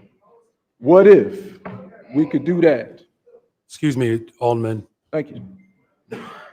If you continue to jump out of turn, I'm going to ask the Sergeant at Arms to remove you, and I will recess this meeting again. Oh. Please continue. Again, what? Let me read this. Chad said, a snake could not recite the Bible. The serpent was cursed. Love it. Be wise as serpents and gentle as doves. Yes. Oh, Lord. Here we go. Boy, sit down. Ryan Muna, I'm over him. Just sit down, Tom. Sit down. More crime in 2020. We had less mental health services in 2020. We had less people in streets and sanitation cleaning our communities in 2020. In 2020, we didn't have the level of investment on the south and west sides of Chicago in 2020. Excuse me. This meeting will stand in recess. Please remove these individuals. Oh, wow. That's Jessica Jackson. I hear her talking. Can you? CJ, I see your comments, love. You're fine. Go ahead, hit the like button for us, folks. That's Jessica Jackson. Bless it said, remove your mother. Yes, GY. She's a nut job. Oh, wow. So I guess they're recessing so they can remove. That was Jessica Jackson talking about her tax dollars. So, I guess so. They recessed the meeting. So, this guy is doing everything he can. Right. It is a joke. And, let me see. When are we going to get to the vote? And he probably did that because he probably did not have enough to win. Can you believe that guy? Chubb says, ever notice how the devil uses people by using religion? Yes, Chubbs, when I hear people quoting the Bible, I'm real leery of those people. Those are some of the worst people ever. And so, again, so I guess they ended the meeting. So we still don't know what the final vote is. Pinky, yeah, of course, and everyone else is going to be upset. Their tax money is funding this crap. Very sad for the people of Chicago to have poor representation. But again, like when Prosperity is on here, hey, she has all her information, all her receipts. Get those people out of office. Just listening to them talk, we could tell who was going to be a yes and who was going to be a no. And again, it wasn't like they were out of control or anything like that. And he recessed. Yeah, it's very sad. U.S. Army gets it. Yes, he read the room. He didn't have enough votes. And anytime people call him on his nonsense, I mean, they weren't being loud and obnoxious. And the man that was standing up there talking, we could hear him clearly. Blonde Rapture, live with Rick. Yeah, if you're enjoying this content, folks, hit that like button for me. Hit that subscribe button. We're glad you're here. Let me see if I can find out anything else when they're coming back on. So this is how they operate. Let me Google and see if I can find out anything else. If not, we'll just get off, because I wanted to be live so we could actually see them vote. But obviously, he doesn't have enough votes. Let me see. I am typing this in. Did they pass the budget? All right. So tell me what you think in the comment section, folks. This is crazy.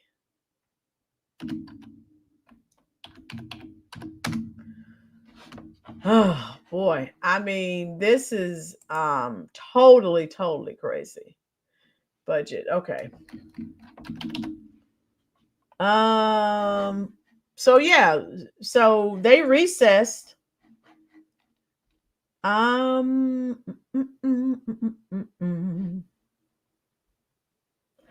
So I guess we have to wait.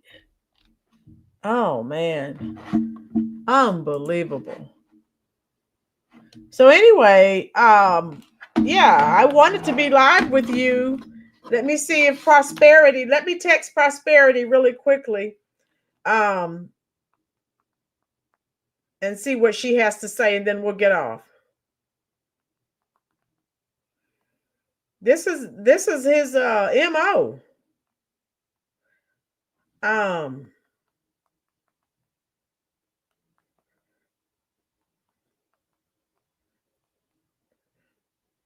Let me see. I'll go back on YouTube. But I that was Jessica Johnson, and that I could hear, but she wasn't loud. All right, let me see what I can find. I'm not finding anything, so I guess we may have to go live again tomorrow. Hit that like button for us, folks. All right. Yeah, Devil's Advocate. These are the games that they play. Get these people out of office. John Pratt, how are you? Hi from both. Okay. So Doreen, I could hear, but I mean, she wasn't loud. She wasn't belligerent. She was just saying those are our tax dollars. But you could tell Brandon Johnson, it's like he doesn't want to be there. He's just like, okay, I'm over this. John, if you're enjoying this content, love, hit the like button, hit the subscribe button so you can come back. We talk about Chicago a lot. And so let me see. I'm looking, and I don't see any. I just sent Prosperity a text, but I have not heard a word. Let me see. So since he recessed, when are they going to come back on and finish up? This is crazy. And again, it doesn't appear to me that he had enough votes. So he was able to buy off a few people, but he did. Let me see. Yeah, I'm on YouTube right now. And no. Yeah, Miss Prosperity. Okay, Doreen, it's almost 5 there. Okay. I'm looking. I don't see anything. So he recessed. So when are they going to come back on? We don't know. So maybe he'll take some more time and buy off a few more people. That's a disgrace. Get those people out of there. They are not there to represent you. Right, Pinky? And that's the issue. That's a definite issue. And those of you who are from Chicago who are new here, John Pratt, check out our other videos, love, on Chicago. We talk about Chicago very frequently. Live with Rick. Yeah, let us know what you think about the content. Hit the like button, hit the subscribe button. We are glad that you are here. Yeah, he just wanted to get out. He knows he didn't have enough votes. And like I said, we could hear the gentleman that was talking. So, yes, they were talking, but they were not loud. I can understand if they were loud and belligerent. They were not. John said, why is racism still around? I am 51. When in the 80s we grew up in the drive. John, I'm not quite sure what you're saying. John, racism is still around because you're new to the channel. I'm glad you asked. I will tell you right now. We are still dealing with racism because of the poverty pimps, the Congressional Black Caucus, the NAACP, the Black celebrities and entertainers that the Democratic Party uses to keep Black people on the Democratic plantation. How you doing, Amos Ra? Look, this bozo looking around looking stupid as they shut him down. yes, exactly. He knew he wasn't going to have enough. Truth bomb. There's another one. Because like I said, she was not, Sharpton, Al Sharptongue, attorney Ben Crump, Congressional Black Caucus, the Black preachers, the Black church, they're all extended arms of the Democratic Party. Yes, I'm Amos. Hit the like button for us, love. Hit the subscribe button. John, I am as well, dear. So John, that's why it started when Barack Obama was in the White House, and the Black Lives Matter started, and all this divisiveness just took over the country. And of course, the media, they have a narrative. So John, if you watch some of my other videos, it will explain a lot. And that's what we talk about. John, you need to see the video that we did, Sharp Forked Tongue. Yes, John, you need to see the video that we did yesterday. And it was on the little girl, pretty little Black girl, 7-year-old girl killed in Houston. All right. And by a drunk, illegal Venezuelan national who should not have been in the country. He had been on an ICE hold. Yes, Mayor, Obama opened it. Yes, he did. And we've been downhill ever since. Where is John? I just dropped a link. I explained in detail. So if it doesn't fit the narrative, yes, John, Al Sharpton, the NAACP, the Congressional Black Caucus, they're all, and of course, the Black celebrities and entertainers, they are paid. We're finding this out every day. They're paid. And so they are used as gatekeepers to keep Black people, you can't make it, white supremacy, racism, you can't make it. And that's what they use to keep people on the plantation. So, since you're new here, John, check out some of my videos, love. I talk about that a lot. Okay. Card counter, recommend if people attend these meetings, advocate for a city charter constitution. Card counter. Yeah. They need to make a change, in Chicago. That is definitely not right. Yes, John. Check out my videos. We talk about that a lot. And the psychological manipulation that the Democratic Party is involved in. Yes, devil's advocate, precious, precious princess. And Black Lives Matter has not said one word. All they're talking about now is Daniel Penny, the Marine, a guy who served his country, who choked a guy. He wasn't trying to kill the guy. The insane asylums, they closed those down years ago. I used to live in New York. There's some crazy people in New York. They get on the trains, they threaten people. People are scared. And this guy got on there. He says, I'm homeless. I mean, the guy was on drugs too. And the guy said, I haven't had anything to eat. I'm going to kill everyone. So we're sorry. No one is glad that the guy died. But now Black Lives Matter is in such an uproar. You're not saying that. They only say something when a white person does something. They don't say anything. Go to Chicago, Baltimore, Philadelphia, Detroit, name any blue city, any liberal city. Black males are killing each other in droves. They don't say one word. These illegals are killing not just black, they're killing black, white, Hispanic. But okay, since you said Black Lives Matter, so you're representing Black Americans, you don't say anything. You don't say anything about the unaliving of children, but Black Lives Matter. You don't say anything. And statistically speaking, I did research. Thank you, Chris. More white people are killed by the police than black. No one says a word. Trump even said that, and they called him racist. I have the receipts. I did a video on that a year ago. More white people are killed by the police. No one says a word.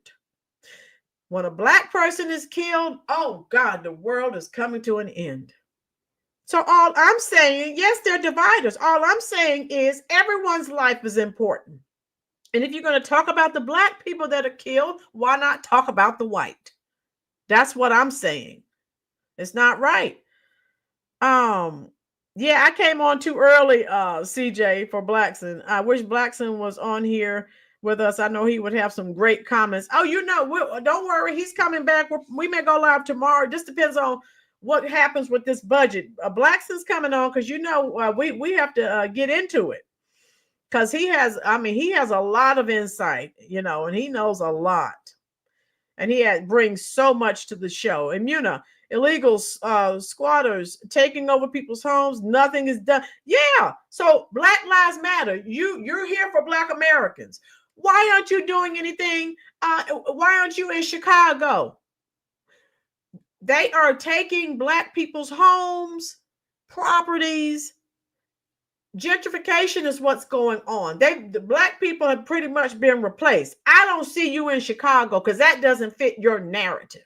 So get out of here with that nonsense. John, I am white. It's sad that God said, love thy neighbor, but keep your enemies close. Yes, John, and we have to. Yes. Chris, I'll have to get in contact with him. Okay. But that's just what, John, you're new here, but that's what we talk about on this show. We don't do the stereotypes, and that's what they do to divide us. They do that to keep us divided. All Black people, white people, they want people at each other's throats so that we're not looking at what they're doing. That's all it is, folks, because people get along just fine. It's just sad that, again, I'm a Generation Xer. We grew up and we didn't have these problems. So, and I've lived in New York, Pennsylvania. For those of you who are new to the channel today, I live in North Carolina now. John, you're fine, love. But Doreen, yes, 100%. Yes, we didn't have these problems.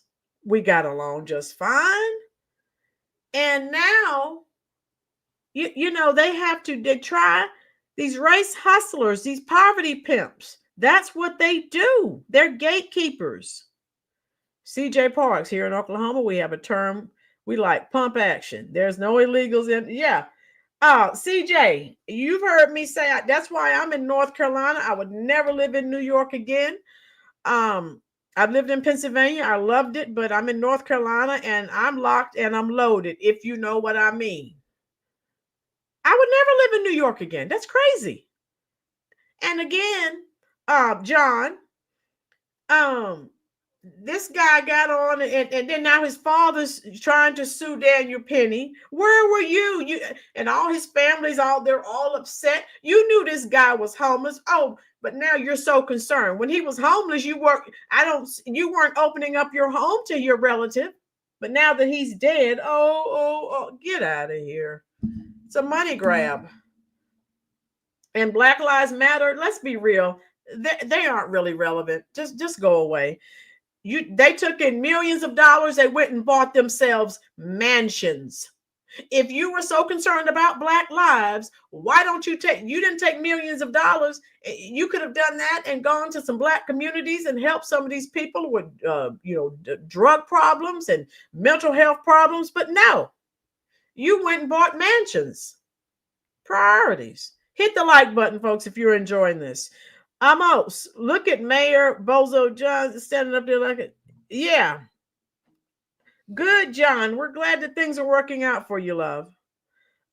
Yes, Jeffrey. Amen. I'm sick of these race hustlers every time something happens. And I did a video. Those of you who are new to the channel, they told us so many lies with the Trayvon Martin case, with the George Floyd case. Everything we get is lies, lies, lies. That's why after this election, MSNBC, their viewership tanked. They're up for sale.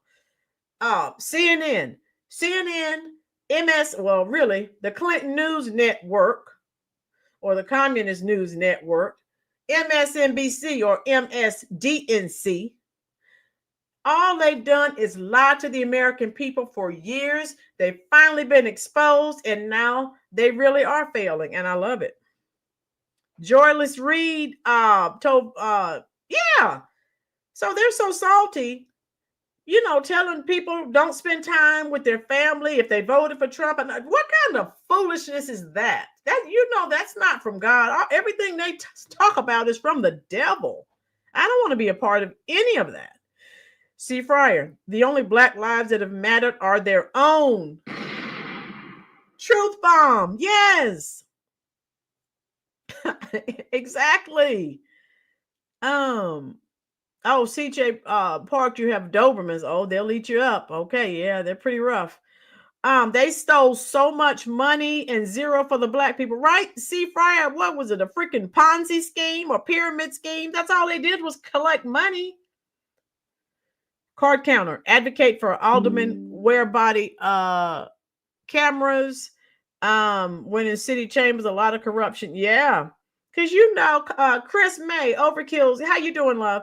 The people who said yes, and it's just sickening. I wanted to throw up my lunch. They got up and made these nice, eloquent speeches, and then, well, I'm voting yet. Just go away. Cammy, and that's what it was a front for that movement anyway. It was never about Black lives, because the only time you heard about Black Lives Matter with all that rioting and crap was when a white police officer killed a Black person. But they don't say anything about the Black males who are killing each other in droves in Detroit, Baltimore, Chicago, fill in the blank. They say nothing. Nothing. Genocide. They don't say a word. Chubbs, he probably does. Live with Rick. No money to fix New York subway, but they gave Bloomberg $40 billion for a small train. Live. It's priorities. They spend money on what they want to spend it on. How you doing, John Shaggy? All right. I still like Scooby Dooby Doo. Where are you? Hit the like button, folks, as well as the subscribe button. Cammy, I bet the charity doesn't get any money. No, C. Fryer, all the money, they spent those millions of dollars on mansions. That's what they spent that money on. It was a freaking Ponzi or pyramid scheme. They just built people out of millions of dollars. And I think Al Sharptongue is done as well. He is being exposed. All these people who took all this money Yeah, he's laying low right now. Now, with this Daniel Penny, the Marine, now the family of the guy that was killed, which we all hate that the guy died. Now his family's trying to sue Daniel Penny. I'm sure it'll be thrown out. So again, you knew your family member had all these problems. And now here you are. Oh, you were just, my family member. Where were you when your family member was alive, threatening to kill people on the trains and the subway? People are sick and tired of this. Okay? They're tired of it. How many of you are old enough to remember Bernard Getz? Now, he snapped one day and again, people get fed up, people get tired. You don't know what people are going through and they get sick of it. Now, this is before New York changed their gun laws, but he shot a guy and I think he had to, yes, John, we all want peace. Chad, who was a dope dealer? Who you talking about, love? Tell me. Getz. You remember Getz? Yes, Bernard Getz. Okay, yeah. And I remember that was, all over the news. That was in the 80s, if I'm not mistaken. But again, that guy that he shot, the guy, he wound up being paralyzed and all these things. But again, this is the thing. Leave people alone. Everyone is at a different place emotionally, psychologically. Chubbs, you remember. And I hate that the guy is, he's a paraplegic now. But leave people alone. If you get on the train and mind your business and leave people alone, we won't have all these issues. And I know, again, I used to live in New York. There are crazy people all over. How you doing, Randall? Randall Hatcher, it was. Mayor Johnson called a recess. And so we still don't have a vote. I'm trying to keep people here for a few more minutes to see if anything would happen. He called recess. Boom, no vote. John, I'm trying to go back to the 80s, love. No money. C. Fryer says no money for Black people wasn't the original intent to help. C. Fryer, they had Black Lives Matter and they had on their website. First of all, they are against the nuclear family. We know God created the nuclear family. So I knew they were a joke from the start. And they, again, I'm a critical thinker. And I just, like I said, you are over here when it's, a white person and a Black person, but you're not, again, Black males are killing each other in droves. You don't say a word. So I had a problem with that. And so again, I did my research. I went on their website and I'm like, this is a joke. This is a joke. Imuna, thank you. Mind your own business. Sweep around your own door. Yes. Cammy, look it up. Yeah, Bernard Getz. That was a big case in the 80s. And he was fed up. The people who ride the subways in New York, you get hassled and threatened. And of course, police are nowhere around. And people get fed up and they get tired of it. Thank you so much, Isaiah. And see, Fry, it was a front. Black Lives Matter was never meant to help Black people. They set that up for the rainbow community. It was a farce from the beginning. That's all it was. But the name of it was Black Lives Matter. What have they done for Black lives except their own, like buy mansions? So their original intent was never to help Black people. No, oh God, no. Just an extended arm of the Democratic Party. Same way the Democratic Party, if you've been here for a while, they don't help Black, white, Hispanic, Asian. They don't do anything for Americans. See, Fry, the women who ran BLM, that's right, the creators of BLM were lesbians. Yep. But they called it Black Lives Matter. So when people are always like they never did anything for Black people, well, that's why. It was Black Lives Matter in name only. And then again, when something happens with a white person or a black person, they come out here with all this fake outrage. They didn't say anything about, the 7-year-old girl that was killed by the illegal. Devils, again, in the Penny case, the National Guard was on duty in the subway just a few weeks prior. Subway was clearly unsafe and honestly feel, yes, devil. Exactly. And we all hate that the guy died. No one wants to, and Daniel Penny has to live with that for the rest of his life. But he's not guilty. And the coroner even said, we had that discussion yesterday.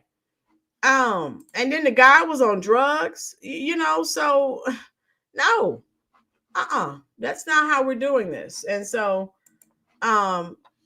play stupid games, win stupid prizes sometimes. Sometimes we make mistakes and we're not able to go back and correct it. And this is just one of those instances, No, they didn't. They didn't help them bury the victims. No, they didn't. You're right, Pinky. Cammie says one of the women that ran Black Lives Matter bought her wife a multi-million-dollar house here in Canada. Yeah, they were buying mansions in California and everywhere. But the name of your organization is Black Lives Matter, but the only Black lives you're helping are your own. Yeah, oh yeah, Cammie, Candace called them out. Yes, she did. Tina says, I'm Chippewa. I'm so sick of this racist stuff. Me too. I don't want to hear it. I tell my students all the time, you're in America, you can make it. If you don't, that's your fault, no one else's. Stop with the racism. That's straight from the Democratic Party. You can't make it because of racism and white supremacy. And that's the biggest problem. No, it's not. No, it's not. So stop it. It's a lie. Right, Tina? People know, don't bring that nonsense to me. I don't want to hear it. Barry Sotero owns 4 mansions. Yes, Chad. Oh yeah, Candace. Oh yeah, she's a rough one. I love it. Can I get 3 more likes, people? 3 more likes and we're at 100 and we're out of here. John, racism is just an excuse, love. It's just an excuse. That's what they use it for. They use it to fearmonger. They use it to make excuses for people's bad decisions. That's all it is. I told you, I'm an avid follower of Thomas Sowell. And I haven't finished. I have some of his books. I haven't read them all. But yeah, we all make bad decisions, but we have to own it. And stop making excuses. Yes, it was, Cammie. That money went to everyone except like I said, the people who created it. Those are the only Black lives that mattered. Their own. Truth bomb. And so, hey, it is what it is, folks. And here on this channel, we keep it real all the way. And we know how things really are. Yeah, it's scandalous. We're all God's children. He knows all our hearts, his descent. Look at our color. Yeah, exactly. Jeffrey, you're just creating your own problem. Go out and make something for yourself. Right. Stop making an excuse. Stop this racism and white supremacy. If you're working, trying to become a better person, trying to be a success, you don't have time to sit over here in a pity party talking about, well, I can't make it because of racism. That's an excuse. And it's getting old, folks. I'm sick of it. The only people who could talk to me about racism and who really went through something are older Black Americans who lived through Jim Crow. This generation coming to me talking about racism, you're talking on deaf ears. I don't want to hear it because you did not live through what the older generation, we call the civil rights generation, lived through with Jim Crow and separate but equal and all of that. So if you didn't live through that, these kids coming up to me talking about racism, I'm tone deaf. I don't want to hear it. I don't.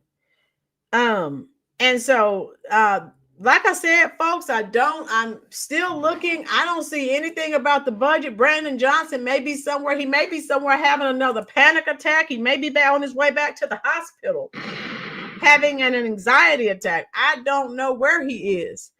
But we still don't have a budget that has passed. And I haven't heard from Prosperity. So I'm trying to find out. Let me see. Oh my God.